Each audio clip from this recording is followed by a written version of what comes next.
Bom dia, boa tarde, boa noite, Fortunatos. Tudo bem com vocês? Espero que sim. E aí, você sabe qual que é o número ideal de ações para ter em carteira? Bom, pessoal, esse assunto é fortemente discutido entre os investidores e quase ninguém chega a uma conclusão, né? Eu mesmo postei num vídeo aí, no vídeo anterior à minha carteira, onde eu tinha 28 ações e sofri algumas críticas aí por ter 28 ações, falando que minha carteira estava muito diluída e tudo mais. Mas será que ter uma carteira mais diluída é realmente ruim para os investimentos? É disso que a gente vai falar hoje. Eu vou mostrar aqui um gráfico que eu já mostrei aqui antes e depois eu vou mostrar um contraponto a esse gráfico, tá? Então, bora lá, pessoal. Bom, a teoria mais aceita pelo mercado é a teoria de Markowitz, tá? E ele expressa essa teoria através desse gráfico aqui. O que ele diz? Ele diz que a partir de 15 a 20 ativos, você ter mais ações na sua carteira não diminui mais o risco. Então eu vou explicar ele aqui para vocês. Bom, ele fala que a gente tem dois riscos, tá? O risco não sistemático e o risco sistemático. O risco não sistemático é o risco de empresas ou setores, tá? E esse risco a gente consegue diminuir através da diversificação. Por exemplo, digamos que você tem uma carteira que tem a Petrobras, tá? Então você está com o seu risco totalmente voltado a uma empresa só, a Petrobras e ao petróleo, por exemplo. Então, se o petróleo, por exemplo, cair muito o valor do barril, sua carteira vai sofrer uma alta oscilação, uma alta queda, uma alta muito forte. Se a Petrobras tiver algum problema de corrupção, também. Agora, se você tiver a Petrobras, uma empresa de energia, o seu risco vai estar menor, porque o risco vai estar diluído em dois setores diferentes. E se tiver três, ainda menor, quatro, ainda menor, e por aí em diante, né? Agora, o que é o risco sistemático? O risco sistemático é o risco de mercado, tá, pessoal? Então, é tudo aquilo que afeta o mercado como um todo, toda a Bovespa, por exemplo. Então, um problema estrutural num país, tá? Um noticiário político, um problema global. Então, não tem como fugir desse risco sistemático, tá? E nesse gráfico aqui, ele mostra que a partir de 15 a 20 ações, você diversificar mais não diminui o risco, porque a partir daqui, ó, o risco começa a se tornar sistemático, ou seja, o risco do sistema, tá? E é importante notar também que quanto mais concentrada estiver a sua carteira, maior o desvio padrão que a sua carteira vai ter, maior o desvio que ela vai ter. Então, quando a gente está falando de um mercado bullish, né, um bull market, onde o mercado está subindo, você tem uma carteira concentrada, teoricamente vai te dar a sensação de ter mais retorno, porque ela vai variar mais, e como o mercado está subindo mais, ela vai acabar subindo também. Agora, no bear market, isso pode ser um pouco maléfico, né? Porque sua carteira vai cair com mais concentração. E nunca tem como a gente saber quando que o mercado vai ficar em bull e quando vai ficar em bear, né, pessoal? Não dá pra gente saber. Então, a teoria mais aceita aí é que você tenha mais ou menos 15 empresas aí na sua carteira, tá? Bom, mas eu gostaria de mostrar um contraponto a esse gráfico, um contraponto prático, tá, pessoal? Eu peguei a carteira de alguns dos maiores investidores do mundo para ver quantas ações eles têm. O Warren Buffett, por exemplo, tem 48 ações, tá, pessoal? Só que se a gente der um pouco mais de zoom na carteira dele, a gente vai ver que 3 ações constituem quase 50% da carteira, 10 ações têm quase 80% da carteira e as outras 38 são 20%. E aí, será que o Warren Buffett está errado em ter 48 ações na carteira, sendo quem ele é? A gente vê aqui que ele está meio que dentro da estratégia, já que 10 ações dele constituem 80% da carteira, né? Porém, eu vou pegar um outro investidor aqui, muito famoso também, o Peter Lynch, tá? Peter Lynch foi o gestor de um dos fundos mais rentáveis da história, aí, o Fidelity Magellan Fund. Ele teve um retorno aí de 29,2% ao ano, de 77 até os anos 90, tá? Nesse fundo ele chegou a ter mais de 1.000 ações, pessoal, pasmem, 1.000 ações. Porém, vale lembrar que ele tinha que alocar 9 bilhões de dólares, então não é tão fácil você alocar 9 bilhões de dólares, por isso que ele tinha tantas ações assim, tá? E eu trouxe algumas coisas que o Peter Lynch fala de interessante em seus livros e tudo mais aqui, pra gente dar uma olhada no porquê que ele tinha tantas ações, né? Peter afirma que de fato seria interessante se ele tivesse colocado todos os seus ovos no Walmart. Mas por outro lado, ele não teria ficado muito feliz se tivesse arriscado tudo em outras 5 cestas contendo Shannon's, The Limited, Pep Boys, Taco Bell e Service Corporation International. Então, notem aqui o que o Peter Lynch está falando.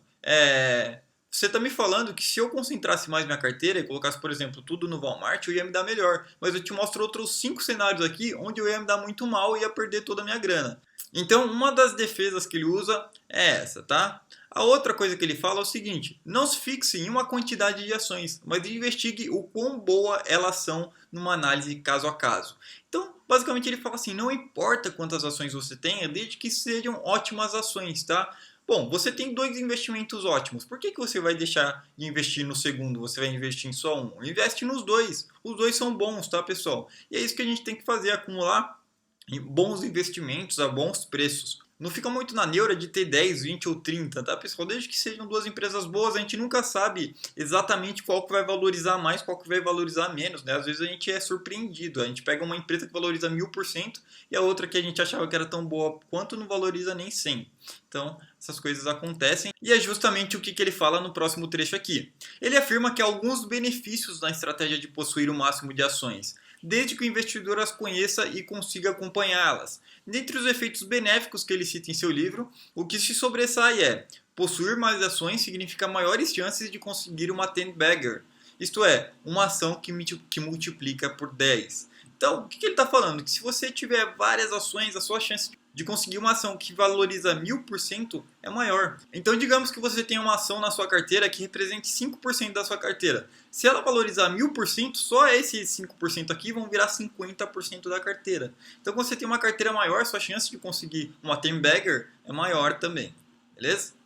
E aqui eu trouxe algumas outras carteiras de outros investidores famosos. Louis Barsi recomenda que você tenha até 12 ações. Benjamin Graham, de 10 a 30 ações, e Joe Templeton e Walter Scholes, eles tinham mais ou menos 100 ações em carteira. Tá? Então, notem aí que varia bastante aí, de um investidor para o outro a quantidade ideal de ações, né, pessoal? Então, o que eu fiz? Eu trouxe alguns pontos positivos e negativos de ter uma maior diversificação. Como positivo eu trouxe aqui, maior tranquilidade, né, pessoal? Afinal, você tem uma carteira maior, você não tem que ficar se preocupando tanto com ativos específicos. Maiores chances de acertar, que é o caso da 10-bagger lá que eu disse, né? E menos exposição a fatos não previstos, né? A gente nunca sabe quando, por exemplo, vai acontecer um escândalo dentro de uma empresa, e se a gente estiver muito concentrado naquela empresa, a gente vai sofrer mais, né? Se a gente estiver mais diversificado, vai sofrer menos. Como negativos eu trouxe aqui, análises menos precisas, afinal, a gente vai ter muitas ações para analisar, a gente não vai conseguir ver tanto no detalhe cada empresa, tá?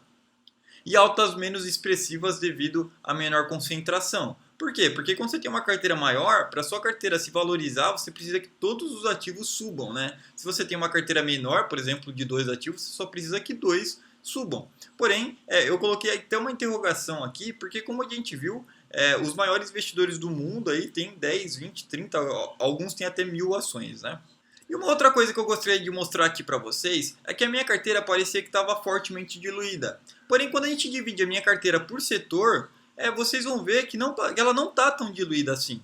Então, note o seguinte, pessoal, a minha carteira tem 13% no setor de água e saneamento, 11% em construção civil, 10% em petroquímico, 13% em siderurgia e 13% em energia elétrica. Só esses 5 setores aqui já são 50% da minha carteira. Você acha que eu estou diluindo demais? Eu acho que não, tá? E aí, em segundo lugar, vem aqui telefonia fixa, com 8%, que na verdade é Oi e Vivo, e educacional, que é Croton e Estácio, tá? E também aqui em petroquímico é só Unipar e Braskem. Então notem aqui, pessoal, que quando você divide minha carteira por segmento, ela não está tão diluída assim quanto parece quando eu mostro 28 ações, tá? Algumas ações têm pouco aqui da minha carteira, né? Petróleo tem pouco, fios e tecidos tem pouco, bancos tem pouco. E muita gente fica curiosa aí a fim de saber quais os meus próximos passos, né? Afinal, minha carteira já está com 44% só esse ano. Então eu vou revelar aqui as próximas ações que eu vou comprar para vocês, talvez depois eu faça uma análise, tá, pessoal? Então o que eu pretendo fazer na minha carteira? Eu pretendo principalmente aumentar a quantidade que eu tenho em agricultura aqui, que basicamente eu vou comprar Agro 3 e SLC Agrícola, tá, pessoal? Eu pretendo aumentar esse setor na minha carteira para em torno de uns 12%, porque eu acho que algumas medidas aí que o governo está tomando vão beneficiar o setor de agricultura. Eu pretendo também aumentar o percentual aqui em açúcar e álcool, que basicamente é a Cosan, tá, pessoal? Eu ia comprar a Comgás, porém como a Comgás ficou meio sem liquidez devido a Cosan comprar 99% das ações dela, eu vou comprar a Cosan, que eu também gosto bastante, tá? A Cosan, ela é dona da Raízen e dona da Comgás, tá? Duas empresas que eu gosto muito. Eu acho que algumas medidas aí que o governo está tomando também vão beneficiar a Cosan, além de ser uma ótima empresa, tá?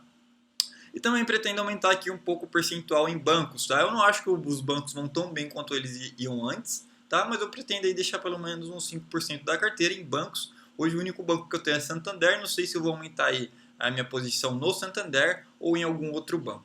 Então é isso aí, pessoal. Se você quer aprender mais sobre ações e se tornar um investidor mais avançado, eu vou deixar alguns cursos que a gente tem aqui embaixo. Nele eu ensino o meu método para compra de ações, tá? Não se esqueça de curtir o vídeo e se inscrever no canal. Isso me incentiva a trazer mais conteúdo de valor para vocês. Até a próxima. Seja Fortunatos. Fui.